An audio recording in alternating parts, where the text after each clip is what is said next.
जय जय रघुवीर समर्थ. अक्कलकोटात एक आवाज कायम ऐकू यायचा, भिऊ नकोस, मी आहे ना. हा आवाज होता दशावतार श्री स्वामी समर्थ महाराजांचा.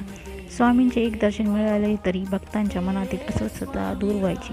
एकदा एक गरीब मनुष्य स्वामींना म्हणाला, महाराज, माझ्या आयुष्यात अंधारच अंधार आहे. स्वामी शांतपणे म्हणाले, अंधार बाहेर नाही रे, मनात आहे. मनात प्रकाश पेटव, जग बदलून दिसेल. स्वामींचा उपदेश अगदी सोपा पण जीवन बदलणारा. प्रयत्न कर, बाकी मी पाहतो. आजही लाखो लोक स्वामींचा जप करतात. स्वामी समर्थ आणि त्यांच्या जीवनात शांतता, धैर्य आणि कृपा अनुभवतात. शेवटी फक्त एवढं, जय जय रघुवीर समर्थ. श्री स्वामी समर्थ.